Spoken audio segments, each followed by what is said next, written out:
রাজ্যের ছাত্রছাত্রীরা আর পাবেন না সবুজ সাথী প্রকল্প। নমস্কার, আপনারা দেখছেন কলকাতা টিভি, সঙ্গে রয়েছি আমি আয়ুষী।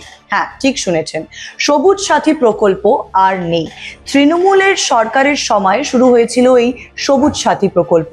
এই প্রকল্পের দ্বারা যারা ছাত্রছাত্রী বা পড়ুয়া ছিল তাদের হাতে তুলে দেওয়া হতো সাইকেল, যাতে তারা তাদের সুবিধার্থে স্কুলে যাতায়াত করতে পারে।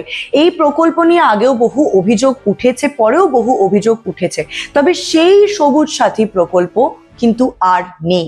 নাম বদলে একেবারে নতুন রূপে, নতুন লোগোয় এবং নতুন রঙে আসতে চলেছে সবুজ সাথী প্রকল্প। নবান্ন সূত্রে খবর, সবুজ সাথী প্রকল্পের নাম বদলে হতে চলেছে সারথী। বদলে যাবে লোগো এবং নীল রঙের জায়গায় কিন্তু থাকবে গেরুয়া রঙের সাইকেল। রাজ্যের মুখ্যমন্ত্রী শুভেন্দু অধিকারী আগেই জানিয়েছিলেন যে বাম এবং তৃণমূল আমলে যেসব প্রকল্প চলমান ছিল সে সব প্রকল্পই কিন্তু চলবে, কোনো প্রকল্প বাতিল করা হবে না। সেই আবহেই কিন্তু সবুজ সাথী প্রকল্পের নাম বদলে হতে চলেছে সারথী।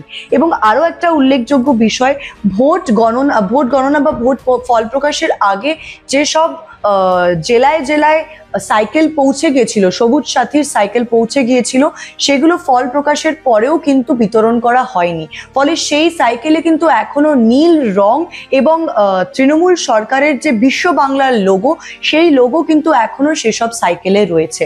ফলে সরকারের পক্ষ থেকে এটা ডিসিশন নেওয়া হয়েছে যে যেসব সাইকেল অলরেডি বিডিও অফিসে রয়েছে সেসব সাইকেলের লোগো বদলে এবং গেরুয়া রং করে নতুন রূপ দেওয়া হবে। এবং 1-2 সপ্তাহের মধ্যেই কিন্তু যে নতুন সাইকেল বিজেপি সরকারের সারথী প্রকল্পের, সেই সব নতুন সাইকেলও কিন্তু জেলায় জেলায় পৌঁছে যাবে এবং তারপরে শুরু হবে বিতরণী প্রক্রিয়া।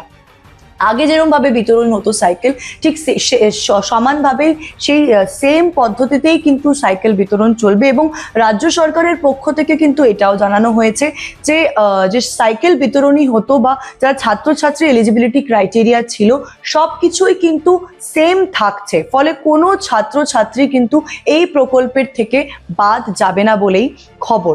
তবে সবুজ সাথী হয়ে গিয়েছে সারথী, বদলে গিয়েছে লোগো এবং নীল রং হয়ে গিয়েছে গেরুয়া।